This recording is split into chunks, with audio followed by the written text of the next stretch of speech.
Thank you once again for joining us. Our sign language interpreter is Susan Thuku. Our socials at KBC Prime Edition and my Twitter handle at Tomboya24.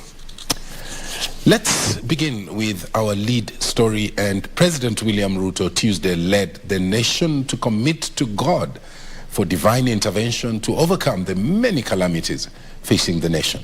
The head of state promising that his government has put in place a plan to distribute subsidized fertilizer and seeds to farmers as they prepare for the planting season.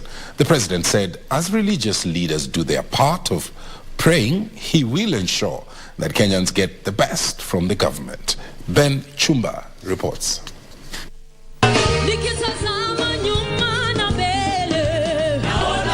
Tuesday, and hundreds of Kenyans flocked to Nyayo Stadium for national prayers to seek the hand of God in overcoming the drought and many ills facing this nation.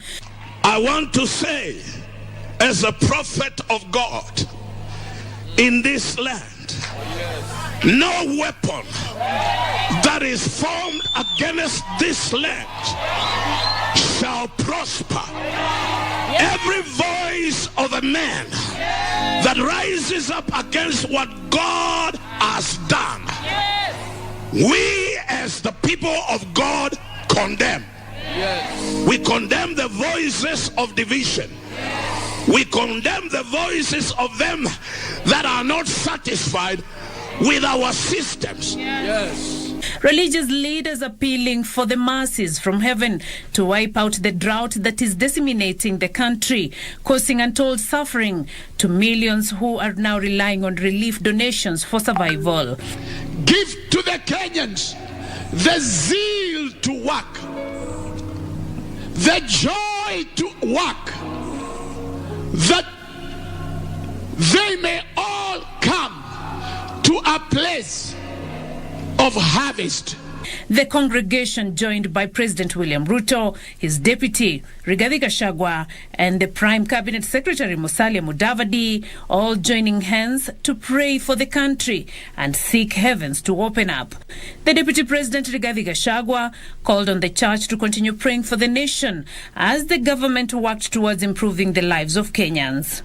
Your Excellency, as we hold these prayers for rain, 5.3 million Kenyans are staring at starvation. More than 2.5 million heads of cattle have died, and the situation doesn't look any better.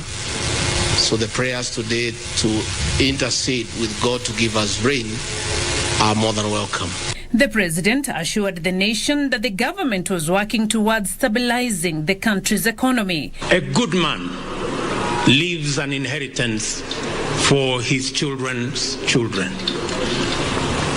He doesn't leave debt for his children. We had accumulated too much reckless debt. And I want to say, with a lot of humility,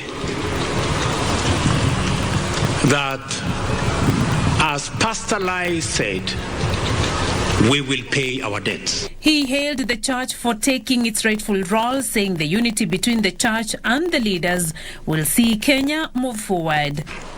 Kenya will be lifted up, and I want to thank you for praying for the plan so that we can lift all our citizens, and Kenya shall be a country of plenty. Kenya shall be a country that we are going to lend and not borrow. That is the nation that we all look forward to.